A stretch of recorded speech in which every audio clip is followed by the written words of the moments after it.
ओम ह्रीं नमो अरहंताणम्। धरा में श्वेत धर्म संघ सेना में, ओजस्वी गुरु आभालय में, श्वेत राज हंस गुरु शरण में, अपनी जन्मभूमि में जगा श्वेत उज्जवल भाव भीतर में, श्वेत चद्दर ओढ़ चले संयम की राह में, आतुर जुड़ने श्वेत हंस की टोली में, आतुर जुड़ने श्वेत हंस की टोली में। तुच्छ को चोट विराट के वैभव को प्राप्त करने के लिए, स्वयं को महासूर्य के आलोक से आलोकित करने के लिए, स्वार्थ और परार्थ से ऊपर उठ परमार्थ के राजमार्ग पर गतिमान होने के लिए उपस्थित है मुमुक्षु केविन शक्ति संघवी। अपने जीवन के 16 वर्ष पूर्ण करने वाले मुमुक्षु केविन का जन्म 19 अक्टूबर 2008 में भुज में हुआ।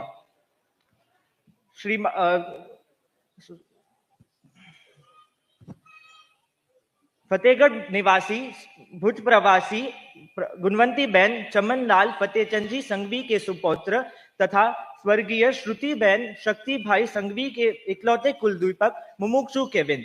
धर्माचार्य मुझ तारो, मैं लीन हो शरण तुम्हारो, है और न कोई चारो, धर्माचार्य मुझ तारो।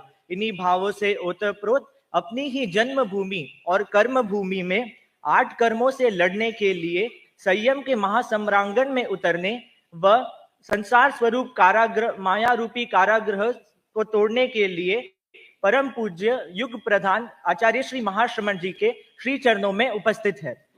आपके भीतर 2 वर्षों पूर्व वैराग्य की भावना जगी और लगभग 8 महीने पूर्व पारमार्थिक शिक्षण संस्था में प्रवेश किया। आपने एसएससी की शिक्षा पूर्ण की है। आपका सरल स्वभाव, सेवा भावना, सहयोग चेतना व कंठस्थ के प्रति निष्ठा रही है। आपके मुमुक्षु काल में आपने 25 बोल, तत्व चर्चा, जैन तत्व प्रवेश के 2 खंड, भक्तामर, आलंबन सूत्र, संस्कार बोध, व्यवहार बोध आदि अनेक धार्मिक चीजें कंठस्थ की है। धर्म संघ में मुनि श्री अनंत कुमार जी, साध्वी श्री मूला जी, साध्वी मुक्ति श्री जी, साध्वी मंगल यशा जी, साध्वी मल्लिका श्री जी, साध्वी गौरव यशा जी, साध्वी नवीन प्रभा जी, साध्वी रुचिर प्रभा जी आपके नातीले महाराज है। साध्वी आत्मार्थिनी जी भी आपके नातीले है। आपके वैराग्य के बीज को अंकुरित, पल्लवित व पुष्पित कर कर वृक्ष से महावृक्ष और महावृक्ष से वट वृक्ष बनाने में मुनि श्री पृथ्वीराज जी स्वामी और मुनि श्री निकुंज कुमार जी की अहम भूमिका रही है। તમે જે પથ પર જઈ રહ્યા છો એ પથ કલ્યાણકારી થાય। તમારા ભવિષ્યના જીવન માટે અમે અનંત અનંત આધ્યાત્મિક મંગલ કામના કરીએ છીએ। अंत में पारमार्थिक शिक्षण संस्था की तरफ से हमसे हुई त्रुटियों के लिए सामूहिक खमत कामना करते हैं। ओम अरहम। दीक्षार्थी का परिचय हुआ और दीक्षार्थी जब दीक्षा लेता है तो आज्ञा पत्र की अपेक्षा होती है। बिना परिवार के आज्ञा पत्र के दीक्षा होती नहीं है। तो दीक्षा पत्र का वाचन करने के लिए पारमार्थिक शिक्षण संस्था की ओर से मोतीलाल जी जिरावला यहाँ उपस्थित हो रहे हैं। आज्ञा पत्र वाचन। नमोत्थुणम समणस्य भगवो महावीरस्य आज्ञा पत्र। 13 पंथ धर्म संघ के 11वें अधिष्ठाता अध्यात्म जगत के उज्जवल नक्षत्र महातपस्वी युग प्रधान आचार्य श्री महाश्रमण जी, साध्वी प्रमुखा श्री विश्रुत विभाजी एवं समस्त श्रमण श्रमणी वंद के श्री चरणों में सादर सभक्ति अभिवंदन। परम श्रद्धास्पद गुरुदेव, मेरा सुपुत्र केविन संघवी वर्षों से संयम साधना के लिए समुत्सुक है। मैंने इसके विचार परिवर्तन के लिए विविध उपायों को काम में लिया है, किंतु ये सभी कसौटियों में खरा उतरा है। अतः पूर्ण योग्य समझकर मैं बद्धांजलि प्रार्थना करता हूं कि अब इसे पुनित कर कर्मों के द्वारा मुनि दीक्षा प्रदान कर 13 पंथ धर्म संघ की चारित्रात्माओं श्रेणी में प्रविष्ट कर कृतार्थ करें। इसका संक्षिप्त परिचय इस प्रकार है। जन्म तिथि व स्थान 19/10/2008 भुज। पिताश्री का नाम शक्ति चमनलाल संघवी, मातुश्री का नाम दीपाली शक्ति सिंघवी। निवास स्थान भुज कच्छ गुजरात। पूरा पता अरहम बंगलो, दर्जीप कॉलोनी, घनश्याम नगर, भुज। वैराग्य भावना 18 महीनों से। संस्था प्रवेश 19/4/2024। शैक्षणिक योग्यता एसएससी। प्रतिक्रमण आदेश तिथि व स्थान 6/11/2024 सूरत।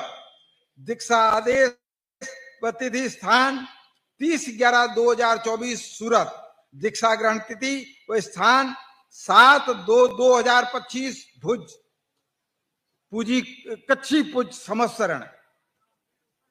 तपोधन, मेरी यह शुभकामना है कि आपकी व्रत छाया में आत्म साधना और ज्ञान आराधना करता हुआ तीनाणम तार्याणम इस आगम सूत्र को सरितार्थ करे। मैंने ये आज्ञा पत्र सहर्ष एवं स्वेच्छा से लिखा है, संकोच, आवेश या प्रभाववश नहीं। अभिभावकों के हस्ताक्षर है संघवी चमन लाल, संघवी गुणवती बहन, संघवी शक्ति, संघवी दीपाली, संघवी कीर्ति भाई। साक्ष्य हैं घनश्याम संघवी, मेहता भरत, नरेश भाई, वाडीलाल एंड मेहता, निमिष दोषी। ओम अरहम। आज्ञा पत्र का वाचन अभी हुआ और इस आज्ञा पत्र को परम पूज्य गुरुदेव को समर्पित करने के लिए उनके पारिवारिक सदस्य पहुंच रहे हैं। केबिन के पिताजी शक्ति भाई, चमन भाई, वे यहाँ मंच पर गुरुदेव को समर्पित कर सकेंगे। श्रुति दीपाली वे सामने यहाँ पर दर्शन कर सकेगी।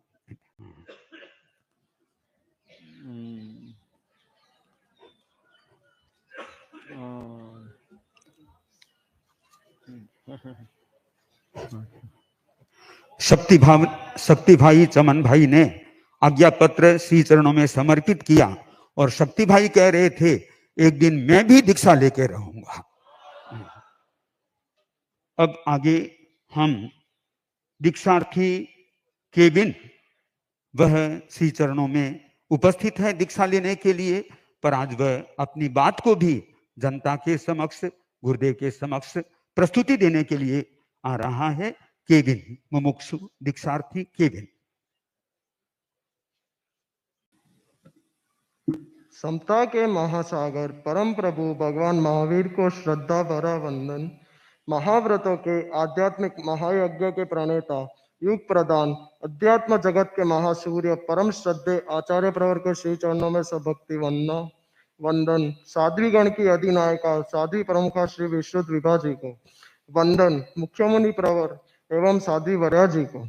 लगता है कि इस जीवन की सबसे सार्थक और सफल घड़ियां आज उपस्थित हुई है, जो कि अपनी जन्मधरा भुज पर अपनी गुरुवर के मुख कमल से मैं दीक्षित होने जा रहा हूँ।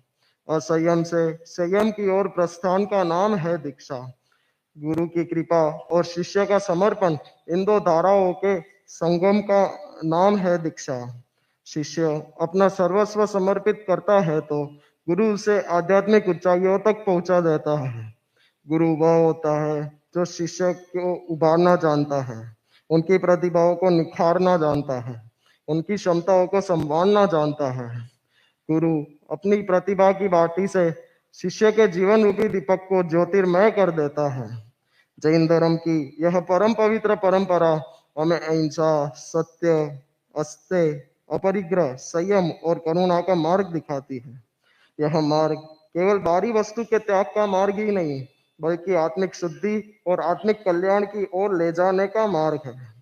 मैं जब करीब 8 वर्ष का था, तब मेरी माताजी काल धर्म को प्राप्त हो गई। वह समय मेरे जीवन का सबसे कष्टकारी क्षण था। मेरे पिताजी शक्ति जी संघवी ने मुझे पिता होने के साथ साथ माँ का सा भी स्नेह देने का प्रयास किया। मैंने मूर्ति पूजक आमनाय से संबंधित हॉस्टल में भी अध्ययन किया। मुझे वहाँ धर्म के संस्कार मिले। मेरा वहाँ दीक्षा लेने का भी मन हो गया। संयोगवश मेरा परम पूज्य गुरुदेव के दर्शन करने छापर जाना हुआ। वहाँ मुनि श्री पृथ्वीराज जी स्वामी जसोल से सेवा हुई। उन्होंने मुझे जब 13 पंथ की, एक गुरु और एक विधान की परंपरा, मर्यादा, अनुशासन बताया तो मैं उससे बहुत प्रभावित हुआ। उन्होंने मुझे वैराग्य की भी प्रेरणा दी। मेरे जब मुनिश्री निकुंज कुमार जी का भुज पधारना हुआ, मुझे उनका भी मार्गदर्शन प्राप्त हुआ और उन्होंने भी मुझे वैराग्य की प्रेरणा दी। मेरे दादाजी भी मुझे 13 पंथ धर्म संघ में ही दीक्षा देने की भावना रखते थे। मेरा मन भी धीरे धीरे वैराग्यमय हो गया।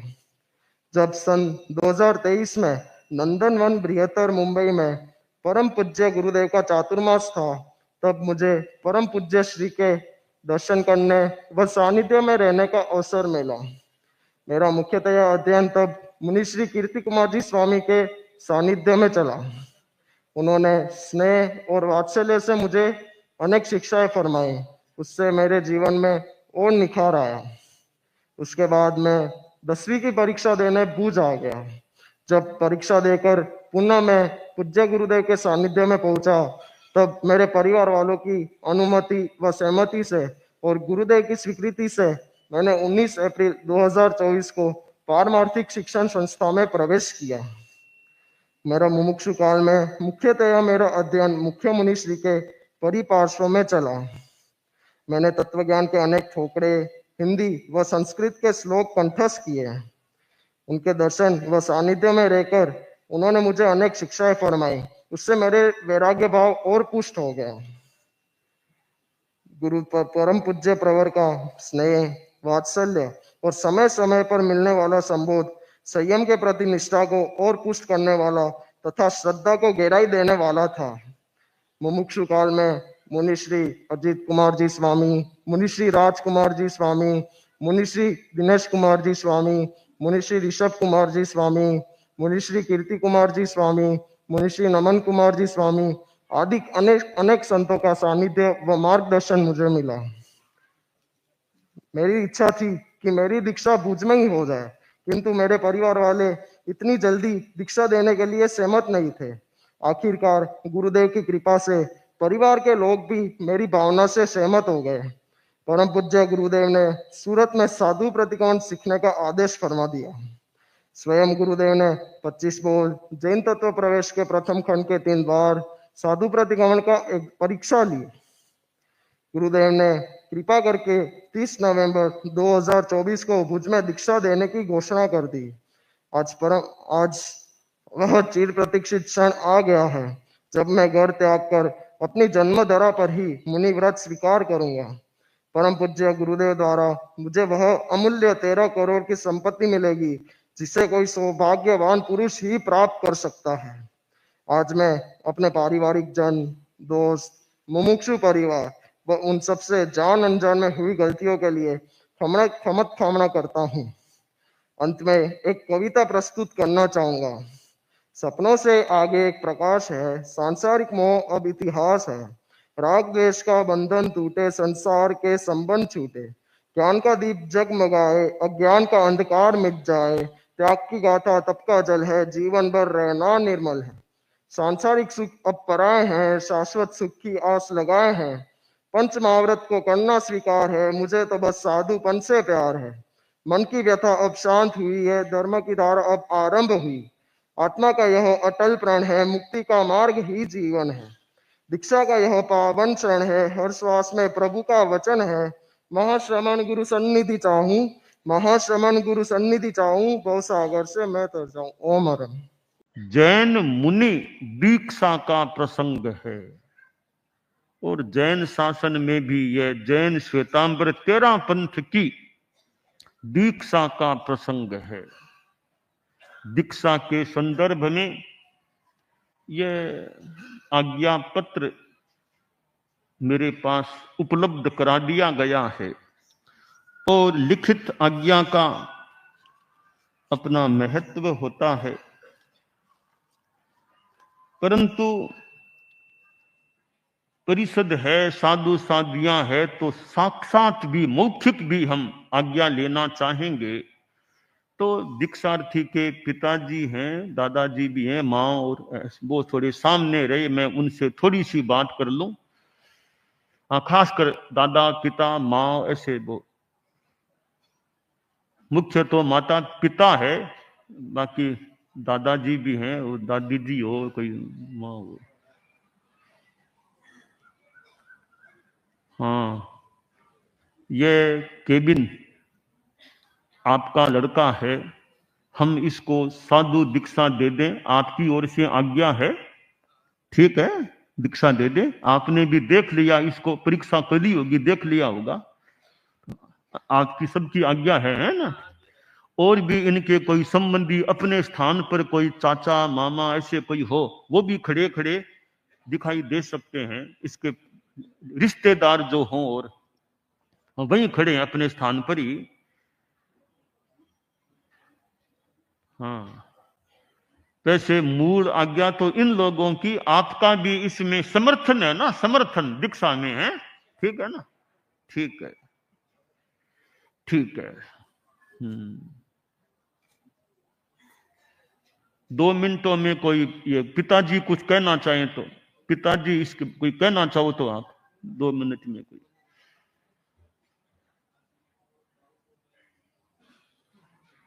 ठीक है, ठीक है।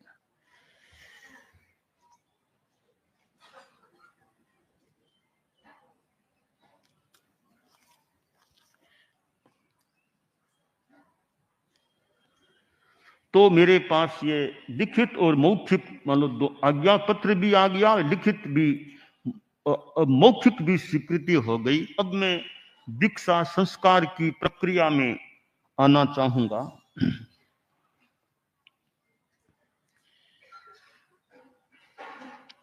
अब मैं दीक्षार्थी से थोड़ा सा इंटरव्यू लेना चाहूंगा कि परिपक्वता है ना पूरी। एक बार और अंतिम एक मैं परीक्षण करना, भले वहां खड़े हो, देखिए यह साधु दीक्षा की बात है और जीवन भर का इसमें त्याग होता है, सर्व सावध्य योग का। अब तुम देखो, तुम्हारे लिए यह साधु जीवन और ये आज्ञा अनुशासन में रहना, और वो तुम्हारे लिए संभव तुम्हें लगता है क्या? तुम इसमें सेट हो सकोगे इस जीवन में? ये मतलब अहिंसा सत्य आदि अपने 5 फिर महाव्रत की बात है, और हमारे ये थोड़ा पैदल चलना, लोच आदि आदि जो कुछ चर्या के अंग हैं, रात को पानी भी नहीं पीना होता है, ये तुम जानते होगे ना, रात को पानी भी नहीं पीना, खाना तो बहुत दूर की बात है। यह तुम्हारे लिए संभव है क्या? गर्मी में पानी पिए बिना रह जाना, ठीक है। और कोई तुम्हारे में कम, एक बार आंख मूंद कर देख लो, पूरी तैयारी है कि नहीं? तुम्हारी तैयारी है पूरी? ठीक। अब मैं संस्कार दीक्षा का जो है, नमो नमो अरहंतानम, नमो सिद्धानम, नमो आयर्यानम, नमो उवज्झायानम, नमो लोए सब्बसाहूणम, एसो पंचनमोक्कारो सब्ब पावपनासनो, मंगलानम च सब्बेशिं पढ़मम हवई मंगलम। करेमि भन्ते सामाइयम सब्बम सावज्जम जोगम पच्चखामि, जावज्जीवाये तिविहम तिविहेणम, मणेनं वायाए काएणम, न करेमि न कारवेमि, करम तम्पि अन्नम न समनु जानामि, तस्य भन्ते परिक्रमामि निंदामि गरिहामि अपानं बोशिरामि। यावत जीवन के लिए 3 करण 3 योग से सर्व सावध्य योग का त्याग है, ठीक है। अब साधु बन गए हैं, ये हैं साधु।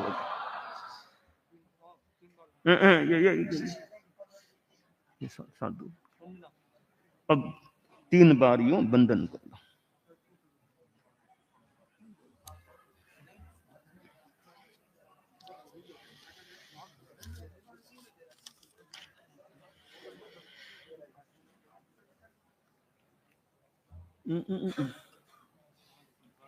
आप सुनता हूँ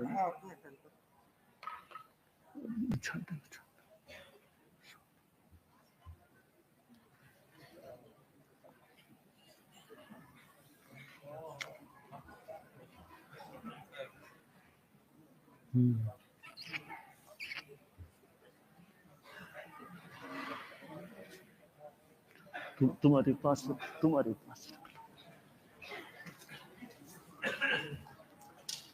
ठीक है। अतीत की आलोचना स्तुति का क्रम संपन्न हुआ। इसके बाद केश लोच संस्कार होना है। तो ये ऐसे लोच की हमारी जैन शासन में एक विधि है, विधा है, परंपरा है कि साधुओं के लोच होते हैं, साधियों के भी होते हैं। तो अभी दीक्षा का जो समय है उस काफी बाल तो वो अपने घर में और में अपनीत हो जाते हैं, थोड़े से बाल छोड़े जाते हैं, वो बाल अब हमें लेना है ना। आगे आ जाओ, यहाँ तार को बिना छुए, तार को बिना।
लगभग 4-5 मिनटों तक गुरु की गोदी में माथा रखने का मौका मिल गया।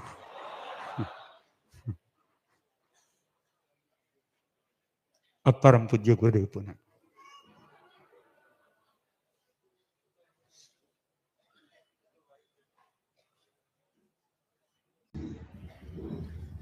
तो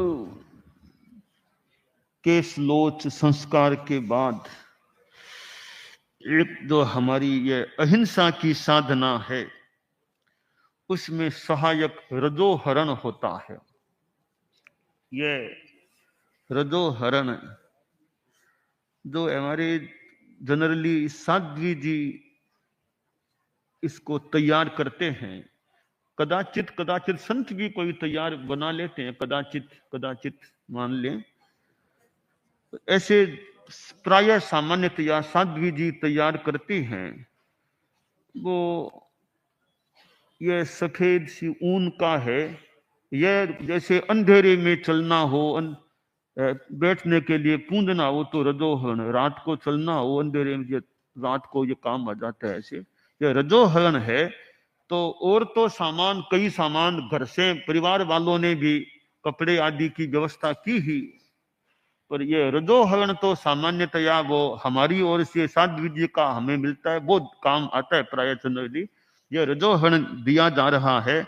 और इधर आर्षवाणी तो वासुदेव ने जो बोली आगम में जो है, नानेनम दंसनेनम च चरित्रेण तहे वये खंतीये मुत्तीये बद्धमानो भवाहिये, ज्ञान दर्शन चारित्र और शांति मुक्ति में वर्धमान रहो। खूब अच्छी साधना ये, ठीक है। तो अब यहाँ उधर बैठ जाओ बोले।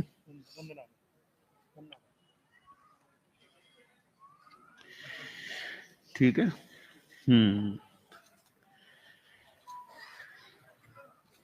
ठीक है, बैठ जाओ। अब खड़े रहो बोले। अब इतना होने के बाद अब नामकरण, क्योंकि नए जीवन का फिर नामकरण भी एक परिवर्तित भी हो सकता है। कभी हमारी मुनि महावीर का तो पहले भी महावीर था बचपन में, और बाद में भी महावीर नाम ही रख दिया गया था। महावीर बदला नहीं गया नाम को, है ना, तो महावीर हैं। तो कभी अच्छा नाम होता है तो घर का भी, परिवार का वो भी रख लेते हैं, और अधिकांशतया प्राय नाम नया कर देते हैं। तो इसका नवदीक्षित का नाम केविन है, तो केविन हमारे साधु समुदाय में थोड़ा नया नाम रखना चाहते हैं। तो नए नाम की दृष्टि से कि हमारी भावना भी केवल ज्ञान कभी मिल जाए, हैं, केवल ज्ञान मिल जाए, यह भावना हम रखें। तो नाम दे रहे हैं मुनि कैवल्य कुमार। कैवल्य कुमार,